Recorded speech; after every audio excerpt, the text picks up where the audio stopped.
Bwana niite Braziliano kama studio tangazaji la MBL TV. Hatimaye safari yangu ya kampuni ya MBL TV imenikutanisha na moja kati ya waimbaji maarufu sana hapa kwetu kambini Nyarugusu. Niko na Real Dick. Atakuja yeye mwenyewe ajitambulishe katika studio zetu na ni kitu gani alichokwenda kukiandaa ndani ya mwaka huu, mwaka wa 2026 kabisa. Bwana, mambo vipi?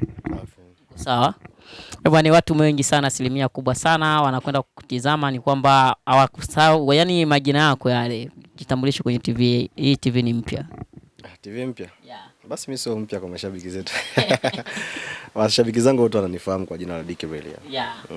Ni kwamba ndani ya mwaka huu kama Dick Real una kitu gani ambacho ulikwenda kuandalia mafans wote? Maana tulikwenda juzi kati hapa, ulikwenda kuachia song moja kali sana, single ile tulikwenda kuiona status kionjo kile.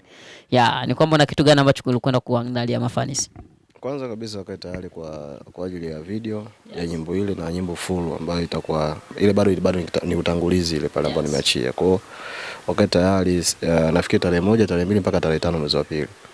Lakini pia makao kuna vitu vingi sana siwezi kuvitaja kwa sababu kila kitu mimi naweza nikapanga, Mungu na akapanga kwake. Kwa hiyo inshallah Mungu akijalia tutakuwa na vitu vingi. Sasa kama ilivyokuwa mwaka jana tulikuwa na EP, uzinduzi, after party na vitu vingine. Mwaka pia tutarajia vitu vikubwa sana. Yeah, na tukizungumzia mpaka sasa hivi leo hapa tuko tarehe 29 mwezi wa kwanza mwaka 2026. Ni kwamba mwezi ambao unakwenda kufuatisha ni mwezi ambao kila mmoja anakwenda kuandaa sikukuu za Valentine Day. Kwa kwao kama Real Dick, una kitu gani cha kutuambia zidi ya sherehe hizi za sikukuu ya Valentine Day? Mimi kwenye issue ya Valentine Day mimi nipo single, kwa hiyo mimi sina chochote cha kuweza kuandalia watu. Ni kwamba tulihitaji kufly na wewe, tutakutana katika eneo gani sana sana? Yani ile eneo ambayo tutakutana na Real Dick tupate kuenjoy ya familia. Right now sina location maalum. Haujakuwa na location? Bado sijakuwa na mpangilio wote. Yaani watu wasitegemee kwamba watanikuta maeneo popote. Yeah. Popote wanaweza kanikuta lakini pia wasinikute. Kwa hiyo inategemea, sina mpango wote wa Valentine. Kuhusiana na Valentine.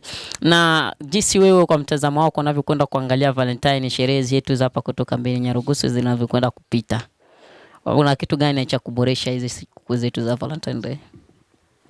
Cha kuboresha kwenye siku zetu hizi bana, ni ile watu kuvaa jezi za kufanana. Cha kwanza unakuta kila mtu ni nyekundu, nyeusi, si nyekundu, nyeupe, nyekundu, nyeusi. Sasa kuna nguo nyingi sana za Valentine. Ukiwa single unaweza kupiga zako black full, unakuwa upo single. Ukiwa kwamba unataka kubadili muonekano unaweza kupiga red na black, red na black, sawa? Unaweza kupiga white na black, sio mbaya sana. Lakini unakuta sawa watu wewe subiri tu siku yenyewe ikifika, utakuta ni red, black, red, kila mtu red. Sasa mwisho siku unajiuliza sasa inakuwa vipi?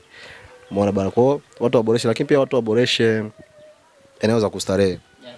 Unakuta sikukuu ya tarehe 1 unakuta ni kule Otrwa. Siku ya Valentine Day kule Otrwa. Kwa hiyo unakuta hata wasanii wengine wanakutana kule na watu ambao ni yani unakuta wanakutana mashabiki na watoto. Na watoto ambao bado ni wachanga pia wanaenda kule. Sasa unakuta sometimes kuna vurugu ya hatari. Watu mara wana bodaboda zinagongana, sometimes inakuwa sio poa. Watu wajitahidi sana kurekebisha hiyo siku. Hiyo siku bwana waga wanaitumia mara nyingi sana ukumbini. Nenda na mpenzi wako ukumbini, ukarelax, usikize nyimbo, relax na mpenzi wako, mnywe, mshibe, hivyo anafurahi. Yeah. Na kwa nini sana msongamano wa watu unaendelea kuonekana katika kijiji kile cha Otrwa sana sana, kama kisivyosema hapo nyuma kwamba watu tuachane na mambo ya kukadirishwa na tuanze na mambo mapya? Ina maana sikukuu zetu za Valentine Day tuanze kwenda kwenye maukumbi. Ya ikiwemo sasa kwetu sisi kama mafanisi na kwenu nyinyi kama wasanii, maana sisi tunawafuata nyinyi. Kila kitu ambacho nyinyi mnakwenda kukiandaa zidi ya hizo sherehe, una kitu gani ambacho unaweza kutuambia, aidha kuambia wale wasanii kwamba tuanze kuandaa maukumbi zetu kabla au baada, yani mambo kama haya? Wasanii wao wanaandaa tu maukumbi hapo mengi haswa ya bar. Yeah.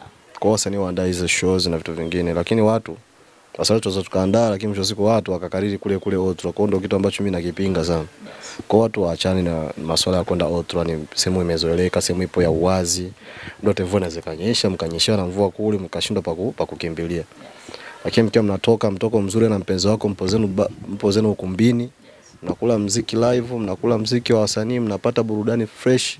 inakuwa inaleta heshima sana, hata ule mpenzi ambao umempeleka kule ataona yes, mpenzi wangu mimi nimepeleka sehemu ya maana. Yeah. Asante sana.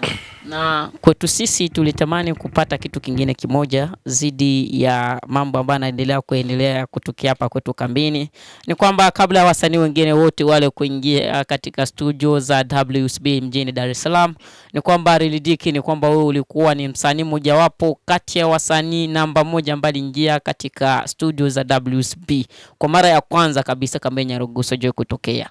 Na ukaja kambini Nyarugusu ukaja kuonekana kuwa si mtu kama watu wengine wale wasanii ambao wamekanyaga nyuma yako katika zile studio, kuendelea kuonekana kuwa wao wanataka kukuvimbia wewe. Kwa wewe kitu kama na hicho anakisikiaje? Kuvimba ni hulka ya mtu, yani usione mtu anavimba mtaani ukafikiria labda yeye amevimba kwa sababu ya usanii. Hiyo ni tabia yake, alikuwa bado hajapata. Yes. Na alikuwa hajaona kwamba amefika sehemu ambako anaona kwamba ni kubwa zaidi. Yes. Yeah. Kwa hiyo mimi kuvimba sio hulka yangu. Mimi hata nikiwa rais, yaani maisha yangu atakuwa tu normal life, yani mimi na watu wangu, mimi na mashabiki, mimi na jamii yangu. Yes. Kwa hata ukinipeleka hata niende BBC, niende RFI, niende wapi kwenye TV kubwa zaidi hata ya Wasafi, mimi nitaendelea kuwa Diki kama Diki yule ambaye nimezoeleka. Lakini ukiona mtu anavimba kwa sababu amejaa Wasafi, kwa hiyo anatuvimbia, sawa tu. Mimi binafsi namchukulia ni mshamba. Yeah, kwa sababu mimi namwangalia akasema huyu bado hajaenda, alikuwa bado hajafika hata Makere, hajafika Mvugwe, Kasulu bado. Sasa ghafla tu kaingia Wasafi, bana lazima avimbe. Kwa kuvimba bana ni hulka ya mtu, ni tabia ya mtu ambaye toka utotoni alikuwa bado hajapata, ndio maana mlikuwa mnamuona bado hajavimba. Kwa hiyo baada ya kufika Wasafi unaona kama vile amefika, kwa hiyo lazima avimbie. Ni tabia yake imeibuka sasa muda huo. Na nakwambia ukitaka kumjua mtu mbaya mpe hela ndefu uone. Ukitaka kumjua mtu anavimba kama ni maskini, wewe mgei hela, muache nafasi apate, na nafasi kidogo utamjua tu vizuri. Yeah. Ya, ni kwamba kwa kweli hayo yanatosha, na ujumbe wao nikizani umekwenda kutufikia kwa wale wasanii ambao tayari wamekushaingia WCB na kwenye TV zile zingine kubwa kiasi kwamba wanasema kwamba mimi siwezi nikafanya exclusive na TV za kambini kwetu, ambapo ndio nyumbani umetokea hapo, lakini unasema kwamba mimi siwezi tena nikafanya na hivi. Unaamini kwamba kufanya interview hizo exclusive na WCB ndio kutoboa katika safari ya muziki au vipi? Hapana, sio kutoboa. Kwa sababu kama ni hivyo wangeshatoboa watu wengi sana. Mimi pale Wasafi kumeingia, tukiachana wasanii wa hapa, Wasafi kumeingia wasanii wengi sana pale Tanzania ambao wengine wanaishi pale Dar es Salaam. Kumeingia watu wengi sana. Kile ni kituo cha kutangaza kazi ya mtu na kumtangaza mtu. Lakini sio kwamba kile kituo kwamba kitakuwa na wewe nyaka yote, kwamba kitakutangaza wewe kila siku. Ili uendelee kukua na kuendelea kupiga hatua, na baada kile kituo kinatakiwa kiendelee kukutangaza wewe. Hasa umeenda Wasafi, umefanya interview 1 2, umetoka. Baada hapo umeacha kazi hawajaposti. Umeacha kazi nyingine hawajaposti. Umeacha kazi hata 5 hawajaposti. Sasa nataka kuniambia kwamba kwenda Wasafi ni kutoboa kweli? Na kwa sio. Kwa cha msingi ni kuwa na discipline, kujua ulikotoka, wale kutoa mashabiki zako. Kati ya watu ambao pia wametutoa ni TV za nyumbani. Yes. Sio, unaelewa? Kwa inabidi kuwa na respect, kwa sababu unapotoa kazi TV za nyumbani ndio zinakuwa za kwanza kabisa kuanza kuangalia kazi zako. Then huko Wasafi wanafika ukipambana sasa. Kwa ndo hivyo. Asante sana kwa muda wako, na ni kwamba kwetu sisi tulitamani kusikia kitu kimoja, kwa sababu kuna mashabiki wengi sana wanadai kule kwenye mitandao yetu akidai kwamba tunatamani wasanii wetu hapa kwetu kambini Nyarugusu, na wao ni kwamba siku za Valentine Day wanahitaji kusikia sauti zenu mkiwaburudisha, yani mkiimbia Valentine Day hapa nyumbani. Wafike tu kwenye maukumbi husika ambao tumealikwa.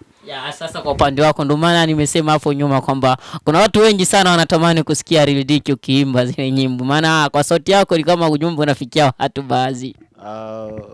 Inshallah Mungu akijalia tutakutana kwenye maukumbi tofauti. Asante sana. Tutawaimbia.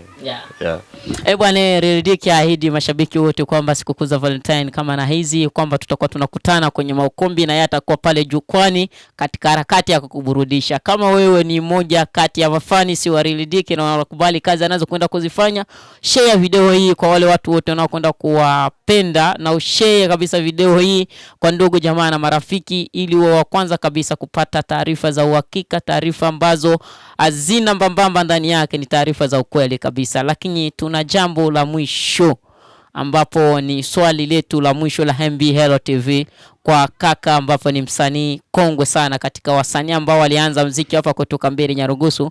Kizani zile hasu zote mpaka kuja kufikia kwa sasa hivi mtu anaimba mwimbo na anakwenda kuonekana. yeye na kama ya yeye wamezipitia, tunaelewa kwamba ni wasanii wakongwe sana hapa kwetu. Sasa brother, ni kwamba kwetu sisi tuna swali letu la mwisho. Kulingana na kwamba safari yenu ili mradi muziki hapa kambini uje kusikika kwa sasa hivi, nikisema kwamba hatuwezi tukataja mafanikio ya muziki wa Nyarugusu bila kutaja jina la Diki, bila kutaja jina la Polite, bila kutaja jina la P-Boy Sreka.